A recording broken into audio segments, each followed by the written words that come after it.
కురుక్ష భగవద్గీత మొదటి అధ్యాయం కురుక్షేత్ర రణరంగంలో సైనిక పరిశీలన. మొదటి అధ్యాయం. ధృతరాష్ట్ర ఉవాచ ధర్మక్షేత్రే కురుక్షేత్రే సమవేతాయుత్సవః మామకాం పాండవాశ్చైవ కిమకుర్వత సంజయ. భాష్యము. ధృతరాష్ట్రుడు ఇట్లా పలికెను: ఓ సంజయ, కురుక్షేత్రంలో ధర్మక్షేత్రంలో నా తనయులు పాండు తనయులు యుద్ధం చేయగోరిన వారై సమకూడిన తర్వాత ఏమి చేశారు? భాష్యము. భగవద్గీత విస్తారంగా చదవబడే ఆస్తిక విజ్ఞాన శాస్త్రం. అది గీతా మహిమ సంగ్రామంలో చెప్పబడింది. మనిషి భగవద్గీతను శ్రీకృష్ణ భక్తుని సహాయంతో పరిశీలనాత్మకంగా చదివి ఎటువంటి సత్వం వాక్యాచరణ లేకుండా అర్థం చేసుకోవడానికి ప్రయత్నించాలని అందులో చెప్పబడింది. అర్జునుడు గీతను భగవంతుని నుండి నేరుగా విని ఉపదేశాన్ని అర్థం చేసుకున్నాడు. స్పష్టమైన అవగాహన పొందడానికి ఈ ఉపమానము భగవద్గీతతోనే ఉన్నది. ఎప్పుడైనా ఆ గురు శిష్యుల పరంపరలో స్వకల్పిత వివరములను లేకుండా భగవద్గీతను అర్థం చేసుకోగలిగిన అంతటి భాగ్యవంతుడైతే సమస్త వేదజ్ఞానాన్ని ప్రపంచంలోనే సకల శాస్త్రాలు అతిశ్రయించగలుగుతాడు.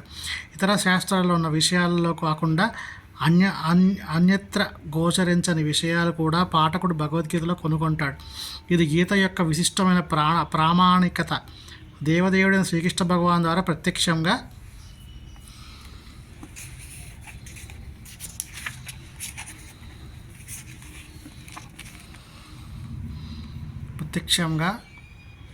పలుకబడిన కారణంగా ఇది పరిపూర్ణ ఆధ్యాత్మిక విజ్ఞాన శాస్త్రంగా అయింది.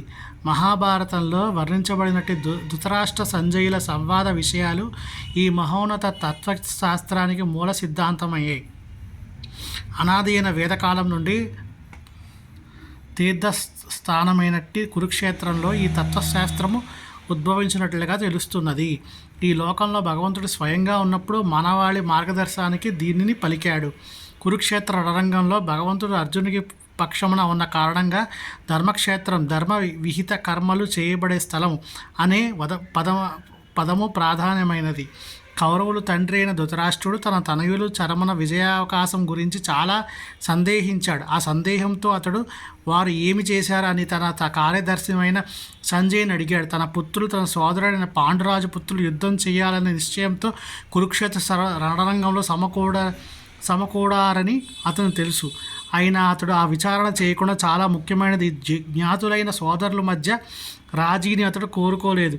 అలాగే రణరంగంలో తన పుత్రులు ఏ రీతిలో ఉన్నదో అది అతడు తెలుసుకోగలిగాడు. అయినా స్వర్గలోకవాసులకు కూడా పూజనీయ స్థానంగా వేదాల్లో పేర్కొనబడే కురుక్షేత్ర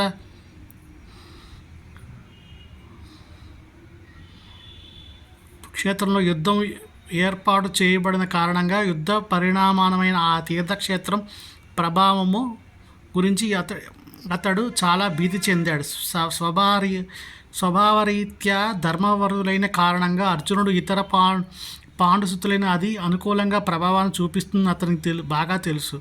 సంజయుడు అందుకనే ధృతరాష్ట్రుని భవనంలోనే ఉన్నప్పటికీ అతడు వ్యాసుని అనుగ్రహంచే కురుక్షేత్రాన్ని రణరంగాన్ని చూడగలిగిన కనుకనే యుద్ధరంగంలోనే పరిస్థితిని గురించి ధృతరాష్ట్రుడు అతన్ని అడిగాడు.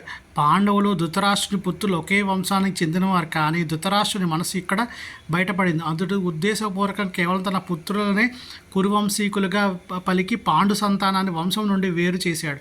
ఈ విధంగా పాండుసుతులు అంటే తన సోదరుని సంతానము ధృతరాష్ట్రునికి ఉన్నట్టు సంబంధం స్థితిలో ఎవరైనా అర్థం చేసుకోగలరు.